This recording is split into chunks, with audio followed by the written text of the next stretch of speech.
Good evening, everyone. Today we will be discussing about sickle cell anemia, which is we commonly see in our OP and IP occasions. A lot of patients coming into sickle cell, their known case of sickle cell. So, coming to the sickle cell, it's generally commonly seen in Maharashtra. What is HBS, which is due to the replacement of beta 16 with glutamic acid with valine to valine, the transition. So, it is commonly seen in Maharashtra and especially Adilabad and Nizamabad district, and also mostly people who have that consanguineous marriages and all always ask for history, and you'll always find them in the northern parts of Telangana and all. Most of them are in the Adilabad, Nizamabad districts and all. And there are different kinds of sickle. Is HBS is more common in the Maharashtra and India, whereas HBD is common in Punjab, whereas HBE is common in West Bengal. So the various types of hemoglobinopathies are there. In our area, HBS is more common. So we'll look into the various complications that are possible with hemoglobin, sickle cell disease and sickle cell trait. So we'll be discussing about how do you manage such cases.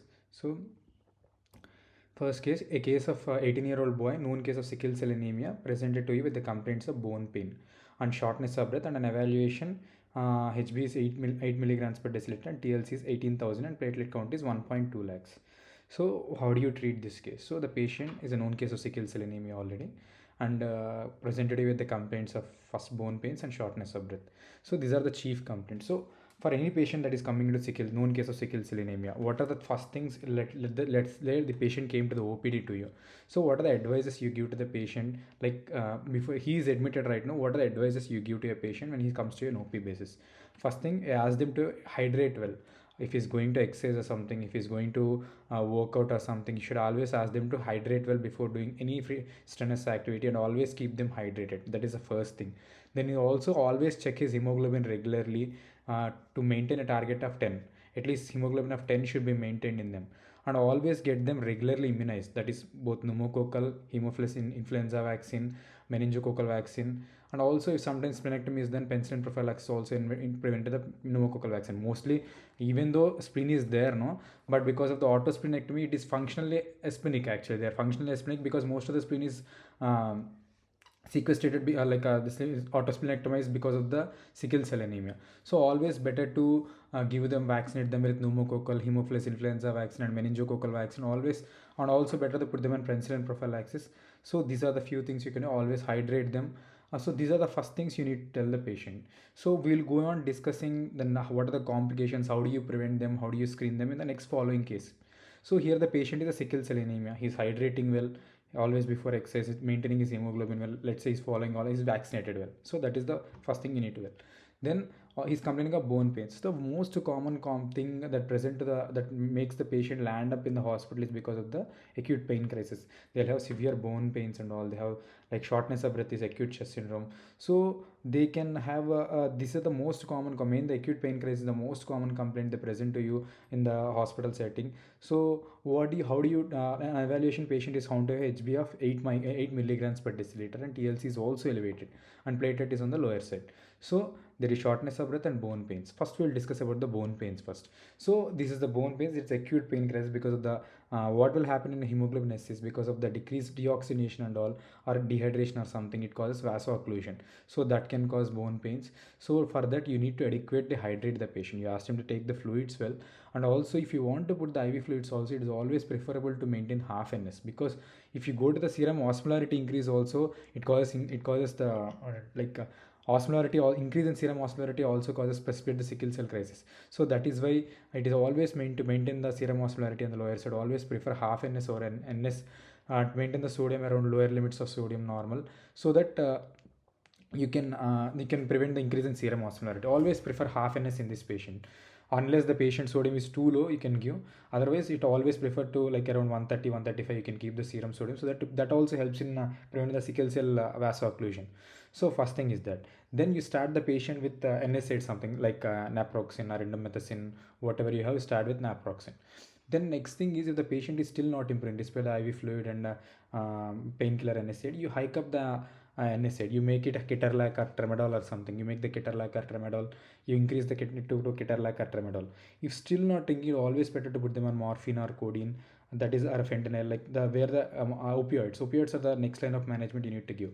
So first try with NSAIDs like naproxen or paracetamol or something, then you go for the little higher drugs like ketorolac or opioids like tramadol, and also then you go for the IV morphine. And also this is how you hike up in the case of bone pains. It is always important to hydrate the patient well in the case of patient pain crisis. And anything that pain crisis, like recurrent pain crisis itself, anything more than 3 per year, it's always a risk factor for it's a bad prognostic sign. So next thing is, always if the patient is HB is 8, no, you should always make the hemoglobin should be maintained at 10. Always better to transfuse that patient to hemoglobin to 8 or something. So always better to keep it 10. Don't be aggressive and increase it to 14 or 15, because most of the sickle cell patients have the red cells sequestrated in the spleen and liver. So once they're removed from they're coming out of the pain crisis and all that, their cells will come out. So again the HB will increase, that increases the viscosity, that will precipitate the sickle cell crisis. So always maintain the HB around 10 or something. It is better to give a normal transfusion of HB and HB to maintain around 10. So that is the bone pain. First IV hydration with IV fluid, half normal saline and adequate hydration. Then you give initially of NSAIDs of naproxen, naproxen, paracetamol or indomethacin, then hike up to ketorolac or tramadol, then IV morphine. So next, coming to the shortness of breath part. Then the next common thing is acute chest syndrome. That is the most common thing. Acute chest syndrome can be due to the pulmonary hypertension, underlying pulmonary artery hypertension, or can be due to the sometimes sickle cell anemia patients are prone to have MIs also. See, strokes and acute coronary syndrome are very common because of the LV failure. Also, they might have pulmonary edema, and sometimes the patient will have pulmonary thromboembolism itself, and sometimes the patient will have normally because of the that it's non-specific. Acute chest syndrome sometimes doesn't have any identifiable cause. So these are the various, and also sometimes because of sickle cell occlusion, no, vaso-occlusive crisis, they might have microinfarcts in the lungs. That might also be present in the acute chest syndrome. So always when the patient present, and also sometimes infections are the cause.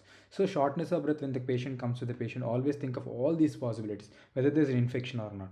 So infection, pneumococcal, these all can cause infection. Always start them on antibiotics, especially when the TLC count is elevated and all. Always start them on antibiotic, that is broad spectrum cephalosporin, along with the atypical agonists like azithromycin or doxycycline can be started. So that is the first step. Then always get a 2D echo done, so that you will look for any pulmonary hypertension. What is the cause of pulmonary hypertension in sickle cell is because of the increased hemolysis, any hemolytic anemia, that can be thalassemia, B12 deficiency, that can be G6PD, whatever hemolytic anemia, that will decrease the nitric oxide in the pulmonary arteries. So that causes the decrease of nitric oxide will in turn increase the endothelial activation, that in turn increases the vasoreactivity and like the vasodilation of the pulmonary artery. So it causes pulmonary hypertension. So the decrease in the nitric oxide is one of the primary mechanism that is causing the pulmonary hypertension. So pulmonary thromboembolism, because itself hemolysis itself is a prothrombotic state. So because of the hemolysis, it will activate the endothelial activation and procoagulants and all. So it causes pulmonary thromboembolism also. Sometimes sickle cell patient will have MI also. MI and strokes are very common in the patients. So MI can also pulmonary. Always get a 2D echo and X-ray. Always like auscultate for any crepitations are there. So if the patient has pulmonary hypertension or pulmonary edema or something, you need to go on the management of that. Let's say the patient has already developed pulmonary hypertension. You start them on PDE5, either like ambrisentan and tadalafil or something, like endothelial antagonist with PDE5. Ambrisentan and tadalafil can be started on this patient. Even riosegvir can also be started. So you go in that management. You always make them do like especially in the pulmonary hypertension, you always do the 6-minute walk test. So how much he was able to walk in 6 minutes. Any pulmonary hypertension, 6-minute walk test is the prognostic marker. How much he was able to walk in 6-minute walk test is the prognostic in all the case of pulmonary hypertension. You do 6-minute walk test, you start them on ambrisentan and tadalafil. Also if possible, guanylyl cyclase agonist can also be started and follow up them. So that will improve the symptomatology. If pulmonary thromboembolism is there, based on the acute PT problem, if the severe hypertension is and all there, you can need to go for thrombolysis. Otherwise put them on heparin drip and all.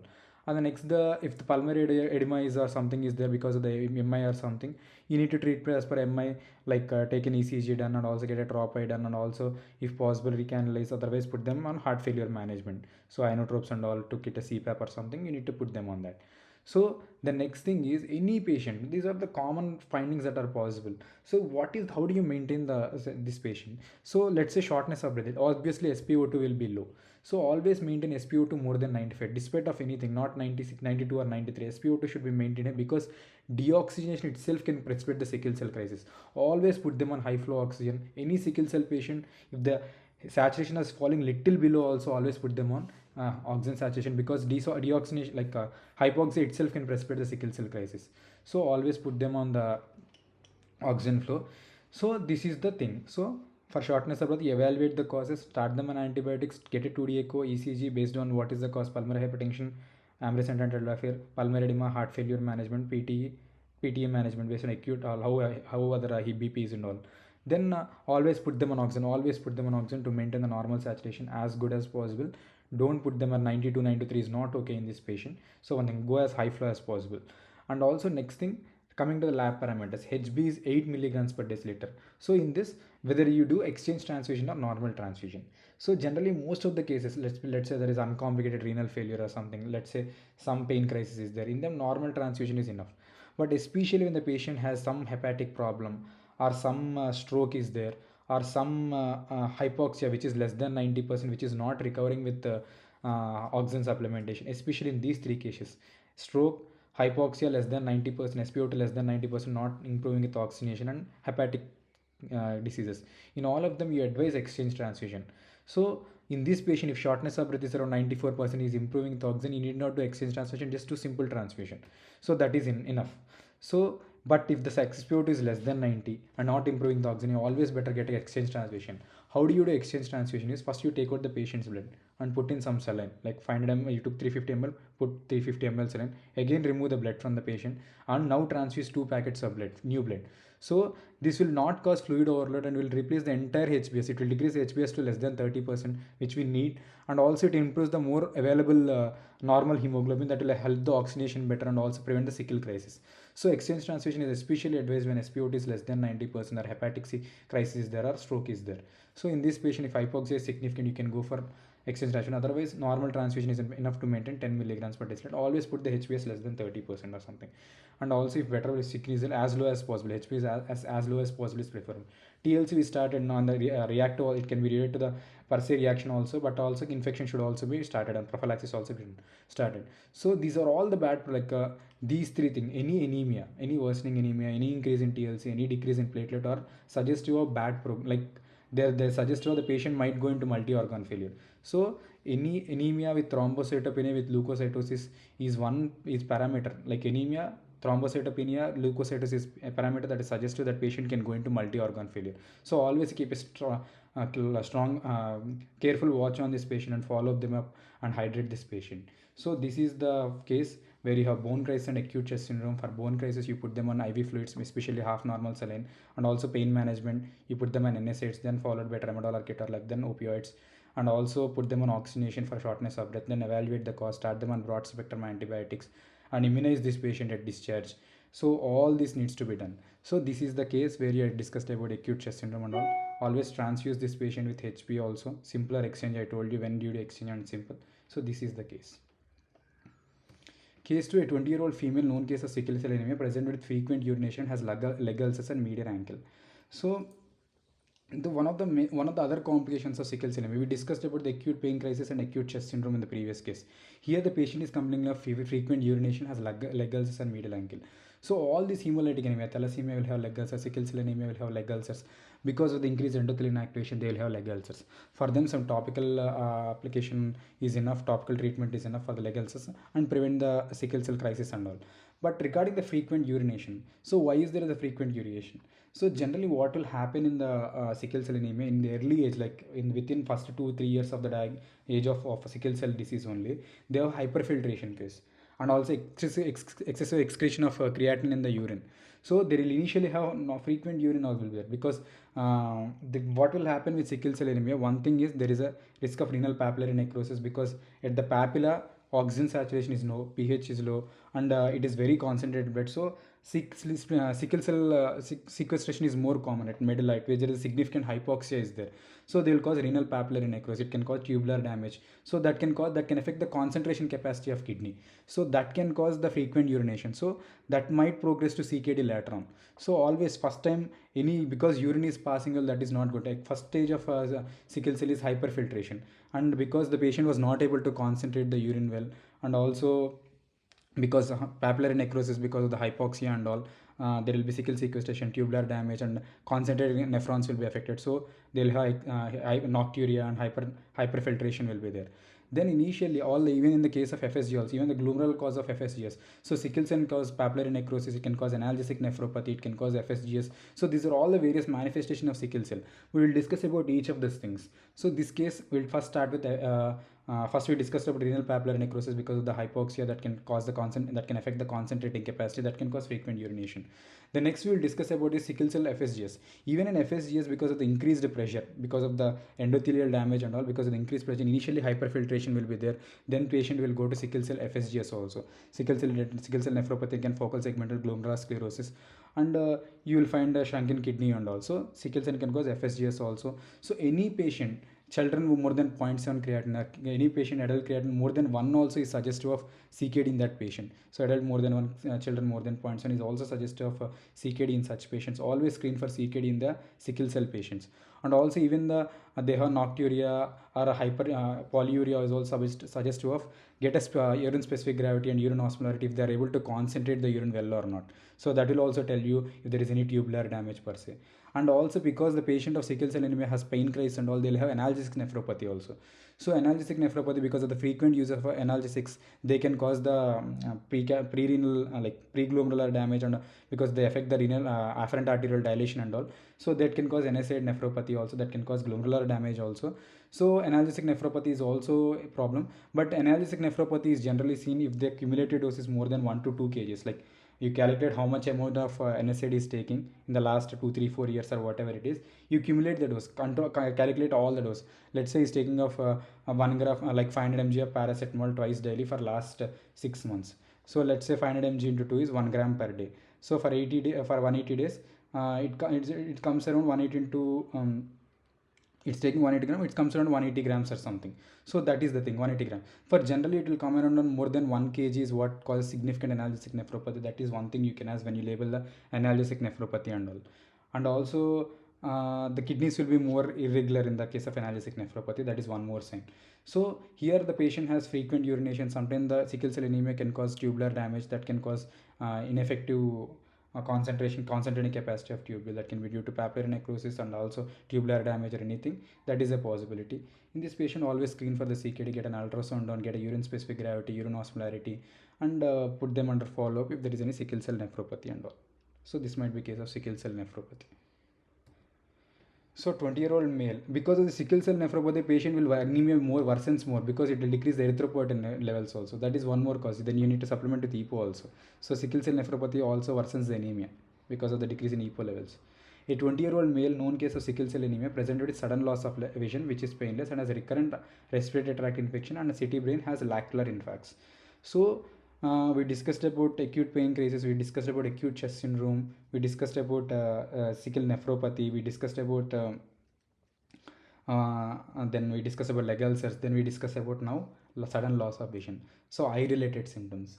So here there is a patient has sudden loss of vision. So what is the possibility? Any sudden loss of vision, you'll discuss about any retinal artery occlusion is there. So that is one of the common things in the case of sickle cell nephropathy, any CRAO. So because of sudden vaso-occlusive CRAO is a possibility, and you need to hydrate the patient. You follow the same management. You need to hydrate the patient and transfuse if required in the case of anemia, and hydrate the patient well, and also check get a fundoscopy. Even if the patient doesn't have sickle cell like retina, after 10 years you need to screen the patient well. All the children more than 10 years, you need to screen them fundus for every 1 to 2 years to look for any sickle retinopathy changes. So that can be retinal artery occlusion, that can be due to the small hemorrhages that can be present, anything. So but always every 1 or 2 years, after 10 years of age, you need to get a routine screening of sickle cell retinopathy with fundoscopy and all.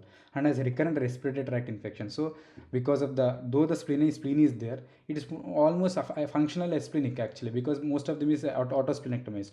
So it is always it is always better to put them on immunization with pneumococcal vaccine, influenza vaccine, meningococcal vaccine, and so that to prevent any infections. So I'll make a separate video about the vaccination in adults and vaccination in with all these diseases separately in a separate video. Then I'll discuss about what are the doses, how do you give the pneumococcal vaccine, how do you give the influenza vaccine, how do you give the meningococcal vaccine. So I'll tell you about how do you do the hepatitis B vaccination also required in the case of sickle cell. How do you Hep B? So I'll discuss all of them vaccination in adults separately. But here you need to put them on pneumococcal vaccine, Haemophilus influenza, and meningococcal vaccine in this patient. And on CT brain, patient has lacunar influx. This is one of the most common thing you will find. You get a CT of a 18 or 19-year-old in the case of sickle cell anemia, you will find lacunar influx in sickle cell. Almost most of them will have influx in the brain. What is the reason is because sickle cell causes vaso-occlusive crisis, they have influx in the brain. Sometimes in children, hemorrhages are more common. In adults, in children, hemorrhages are more common. In adults, influx are more common. So some amount of CVA will be there in the brains always. But how do you prevent this? So at very young age, even at the 2 years of age of children itself, you need to screen them with a transcranial Doppler. So you need to get a transcranial Doppler and measure the middle cerebral artery Doppler flow.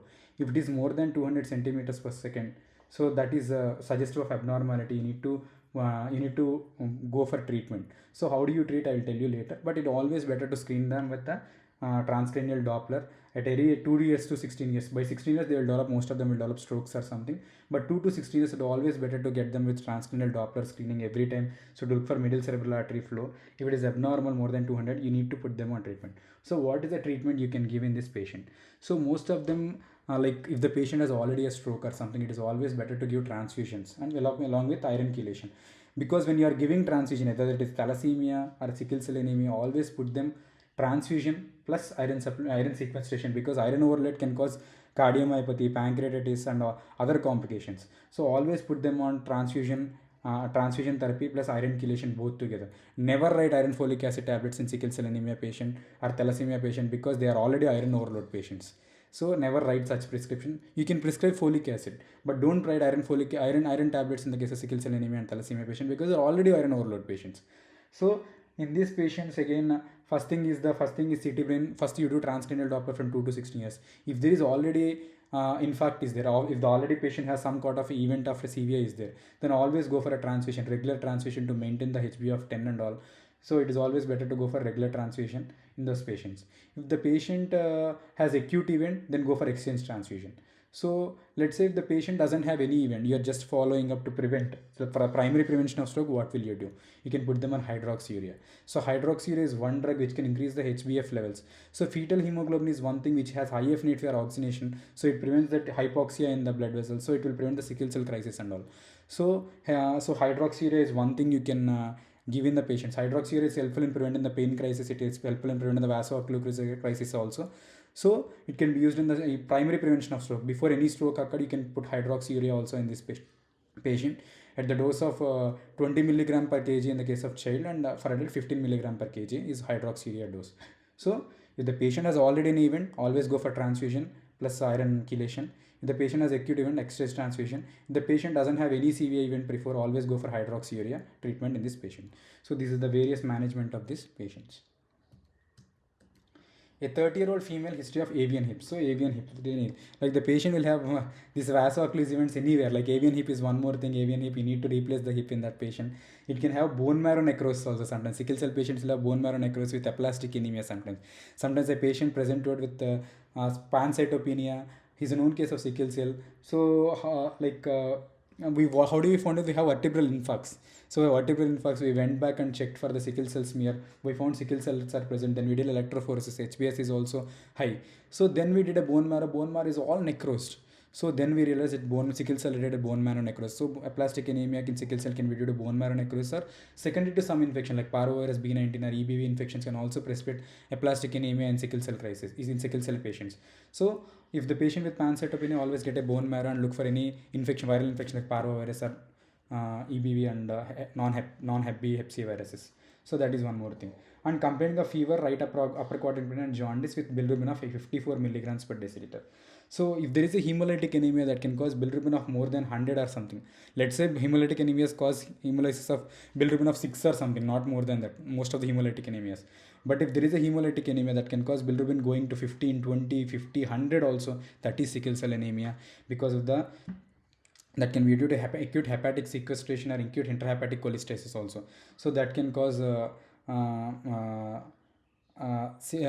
hepatic sequestration can cause bilirubin to go till sometimes 100 and all also. So that is the this might be a case of hepatic sequestration. So there are many things. There is hepatic sequestration, acute intrahepatic cholestasis is there, acute sickle hepatic crisis is there. In sickle hepatic crisis, most of them enzymes will be elevated. Bilirubin will be 10 or 12 or something. In hepatic sequestration and all, because there is a congestion, it will elevate bilirubin and alkaline phosphatase more rather than enzymes. Hepatic sequestration. So bilirubin, and this might be a case of hepatic sequestration where bilirubin and alkaline phosphatase are more elevated when compressed. There is acute intrahepatic cholestasis that there the bilirubin will go till 100.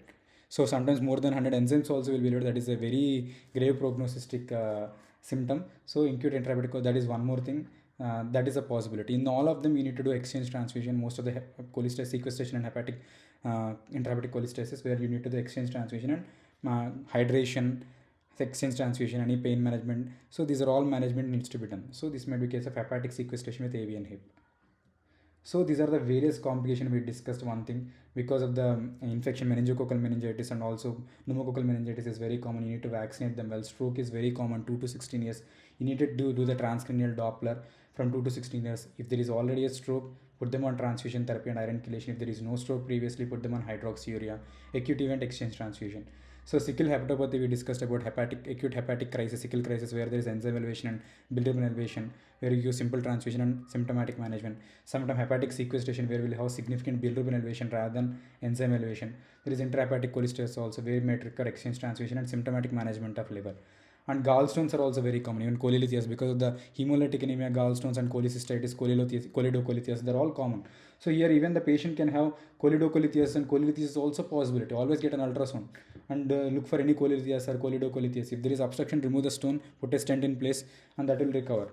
So this might be cholangitis also a possibility in this patient. Like hepatic sequestration, cholangitis is a possibility, cholelithias is a possibility, choledocholithias, that can also cause bilirubin elevation. So per se hemolytic anemia doesn't cause bilirubin more of 6. Only hemolytic anemia that can cause bilirubin more than 10 or 20 is this sickle cell anemia. Then the patient will have albuminuria because of FSGS, isosthenuria because of the concentration capacity defect in the case of tubular damage, and kidney injury, papillary necrosis is a possibility. And that one more thing, any erectile like priapism is also very common. It is seen in 30% of patients and males. With the priapism, anything that erection that start lasting for more than 4 hours, so that can be present in them. The most of them treated with hydration and all. Most of them will recover with hydration and all. So and also analgesics can be given. Most of them will require hydration and all. So any erectile dysfunction because of the long-term sickle cell nephropathy, vascular necrosis is common, bone marrow infarction is common, as I told in our case where the patient presents aplastic anemia. Osteomyelitis is also very common, especially with salmonella and all. Osteomyelitis is also very common in sickle cell with salmonella and all. So retinopathy, as I mentioned, regular screening every 1 to 2 years needs to be done in this case. Even the CKD screening also when it's done. Get an ultrasound done every frequent and also get a creatinine done. Any creatinine more than 1 in adults and more than 0.7, always suspect CKD in this patient. Also get urine specific gravity. Any hyperfiltration is there, always check for that also. And always pulmonary hypertension, 2D echo you need to do. Always put them and then hydrate the patient well, prevent the hemolytic crisis, to put them on regular transfusion. And also hydroxyurea can help them also. Hydroxyurea also can also be given in these patients to increase the HbF and prevent the hemolytic crisis and sickle cell crisis. And also put them on ambrisentan and tadalafil. And always put them on oxygen, because pulmonary hypertension there is hypoxia. Always put them on oxygen supplementation also to maintain adequate oxygen, that in turn will prevent the sickle cell crisis. Always maintain saturation normal, like 100. They say 95, 100 is better, preferable. Acute chest syndrome, acute pain event we discussed. Acute chest syndrome, always suspect pulmonary hypertension, PTE, pulmonary edema, infection, or idiopathic cause. Start them on antibiotics. If there is any cause, treat the cause and maintain the oxygen therapy. Acute pain, hydration with half NS, and then NSAIDs, tramadol, ketorolac, and then opioids, morphine. Cardiomegaly, heart failure is possibility. Anemia, leukocytosis we discuss. Anemia, leukocytosis, thrombocytopenia are bad prognostic matter. Septicemia is common. Functionally, they are splenic because of splenic infarction and sequestration. And there are complications like in a pregnancy, they have pregnancy-induced hypertension and all. That is very common. Ulcers are common. These are all the complications of sickle cell disease. This is how do you treat a case of sickle cell disease. So these are the various drug. First drug we need is about hydroxyurea. Hydroxyurea is what we commonly use. It increases the HbF levels, so it will prevent the sickle cell crisis and all. But also cause increase the nitric oxide also. In children dose is 20 milligram per kg, whereas adult dose is 15 milligram per kg per day. It can be increased to a maximum of 35 milligram per kg day.